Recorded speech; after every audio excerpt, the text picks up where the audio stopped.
ஒரு ஊரில் ஒரு அக்கா ஒரு தங்கை ரெண்டு பேரும் திணை இடிக்கிறாங்க. அக்காவும் தங்கையும் திணை இடிக்கும்போது அக்காவுக்கு தாகம் எடுக்குது. அக்கா சொல்கிறாங்க, நான் போய் தண்ணி குடிச்சிட்டு வரேன், நீ இடிச்சிக்கிட்டே இரு அப்படின்னு சொல்லிட்டு தங்கைக்கிட்ட திணை இடிக்கிற வேலையை விட்டுட்டு அக்கா போகிறாங்க. தங்கை இடிச்சிட்டு இருக்கும்போது தங்கைக்கும் பசி. அவங்க என்ன பண்ணுறாங்க, இடித்த திணை அந்த வாசம் எல்லாம் சேர்ந்து அவங்க சாப்பிட்றாங்க. திணை சுத்தமாக உரல ஒன்றுமே இல்லை. அக்கா திரும்பி வந்து பார்த்தா எங்கே அப்படின்னு கேட்டால் சாப்பிட்டுட்டேன் பசி அப்படின்னு சொன்ன உடனே அக்காவுக்கு கோபம் வந்துடுது. அக்கா என்ன பண்ணுறாங்க, அந்த உலக்கை எடுத்து மூக்குக்கிட்ட வச்சுக்கிறாங்க, ஒரு பானை எடுத்து வயிற்றுக்கிட்ட வச்சுக்கிறாங்க. இங்கே உரல்லாம் இருக்குது, 2 உரல் எடுத்து கையில் வச்சுக்கிறாங்க, 2 உரலில் கால் விட்டுக்கிறாங்க. அதுக்கப்புறம் 2 காலி முறம் இருக்குது, அதான் தினையே இல்லையா, முறம்னா காலியாக தானே இருக்கும். 2 முறத்தை எடுத்து காது பக்கத்தில் வச்சுக்கிறாங்க. வச்சுக்கிட்டு அவங்க கோவப்படுறாங்க. கோவப்பட்டதால் அவங்க மூக்கு நீட்டாக இருக்கிற, வயிறு பெருசாக இருக்கிற, கையும் காலும் உரல் மாதிரி இருக்கிற, காது முறம் மாதிரி இருக்கிற ஒரு விலங்காக மாறிடுறாங்க. அவங்க ஒரு யானையாக மாறிடுறாங்க. அவங்க யானையாக ஆகிட்டு கோவப்படும் போது அவங்களோட தங்கை எலியாய் ஓடி போய் ஒளிஞ்சிக்கிறாங்க.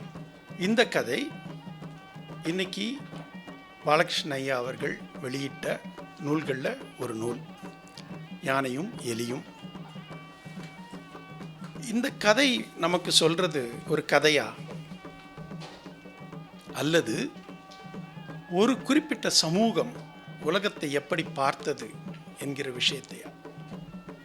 ஒரு யானை எப்படி உருவாகுது, ஒரு நிலா எப்படி உருவாகுது, ஒரு நட்சத்திரம் எப்படி உருவாகுது, ஒரு அம்மாவுக்கும் பிள்ளைக்கும் இருக்க உறவு எப்படி இருக்குது, கல்வி எப்படி இருக்குது, ஓவியம் எப்படி இருக்குது, அது அத்தனையும் நம்ம கதையாக கொண்டு வரும்.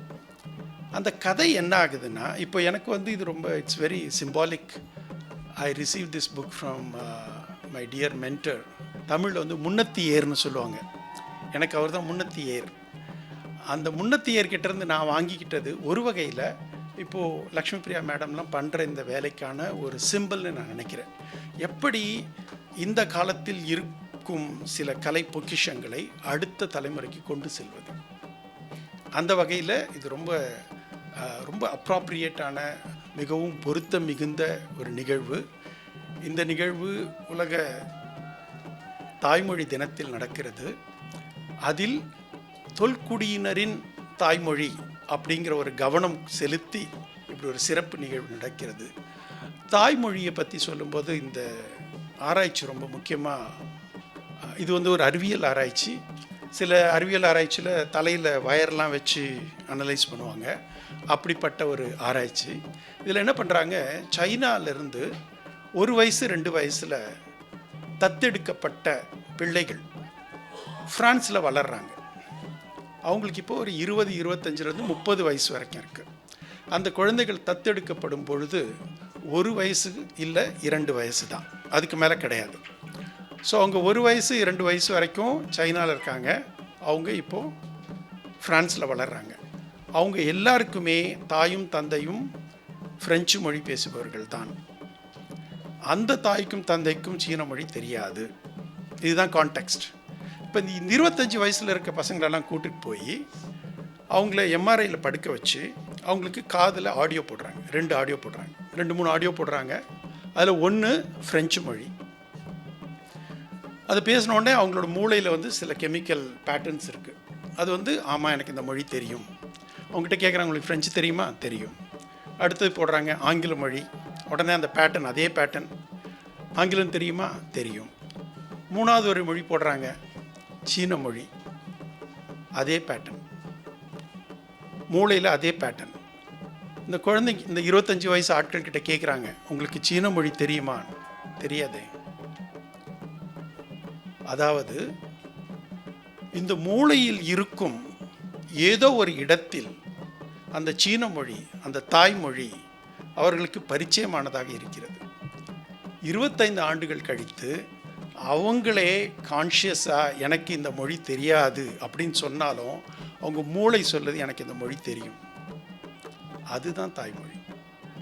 அந்த இம்ப்ரிண்ட் அந்த இம்பிரிண்ட் தான் தாய்மொழி. இப்போ நம்ம எத்தனையோ மொழி அதுக்கப்புறம் மேலுக்கு மேலே கற்றுக்குறோம். இப்போ நான் ஒரு 4-5 மொழி பேசுவேன். அந்த மொழியெல்லாம் கற்றுக்கணும், சீன மொழியோ இதெல்லாம் நான் பேசுவோம். ஆனாலும் முதல்ல வந்த அந்த விஷயம், அதனால தான் அது தாய்மொழி. முதல்ல வந்த அந்த விஷயம், அதோட இம்ப்ரிண்ட் நம்ம மூளையில் ரொம்ப அதிகம்.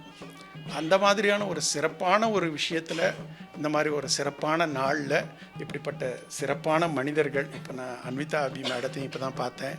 அண்டு இங்கே வந்து இப்போது மேடைக்கு வந்த ஒவ்வொருத்தரையும் எனக்கு கட்டி ஆரத்தை அழுவி நன்றி சொல்லணும் அப்படிங்கிறது தான் எனக்கு தோணுது. நீங்கள் எல்லாரும் பண்ணிக்கிட்டு இருக்கிறது இந்த பிள்ளைகளுக்கு, இப்போது அந்த கார்த்திகா இல்லை ராகுல் மாதிரியான பசங்களுக்கு ரொம்ப முக்கியமான ஒரு விஷயம் இது. அந்த விஷயத்துக்கு நம்ம எல்லாரும் சேர்ந்து பண்ணுறோம். அதில் என்னுடைய dear friend Uma Maheswari, Lakshmi Priya madam, இவங்கெல்லாம் பண்ணுற அந்த விஷயம் ஒரு தமிழில் சொல்லுவாங்க, ஒரு தேவை அறிந்து செய்தல் அப்படின்வாங்க. அந்த தேவை சொல்லி செய்தல்ங்கிறது வேற ஒரு விஷயம். எனக்கு கொஞ்சம் பசிக்குதுங்க அப்படின்னா சாப்பாடு போடுறது ஒரு விஷயம். தேவை அறிந்து செய்தல் உங்கள் முகம் ஒரு மாதிரி இருக்கே, சாப்பிட்ருங்க முதல்ல அப்படின்னு சொல்கிறது தேவை அறிந்து செய்தல். அந்த வகையில் இவங்க ஒரு ப்ரோஆக்டிவாக அந்த விஷயத்தை எடுத்துகிட்டு போய், அதுவும் இவ்வளோ ரிலவெண்ட்டோட அந்த குழந்தைகளுக்கு இந்த கதைகள் இப்படி போய் சேரணும். அந்த தொல்குடி டிஜிட்டல் இதை பார்க்கும்போதே அவ்வளோ இம்ப்ரெசிவாக இருக்குது.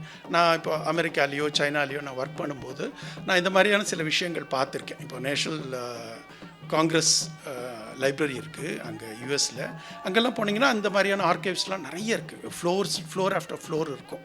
அது உலகத்தின் மிகப்பெரிய நூலகம் வாஷிங்டனில் இருக்குது. அங்கெல்லாம் போனீங்கன்னா ஒவ்வொரு தளத்தில் இந்த மாதிரி விஷயங்கள் இருக்கும். அப்படிப்பட்ட ஒரு விஷயம் இங்கே நம்மளோட தமிழ்நாட்டில் நம்மளுடைய மக்களுக்காக நடக்குது. அதில் நம்ம எல்லாரும் ஒன்றா கூடியிருக்கோம் அப்படிங்கிறது ஒரு பெரிய விஷயம். உங்கள் அனைவருக்கும் நன்றி. பிள்ளைகளுக்கு வாழ்த்துக்கள். செய்தவர்களுக்கும் மிக்க நன்றி. இந்த வாய்ப்புக்கு மிக்க நன்றி.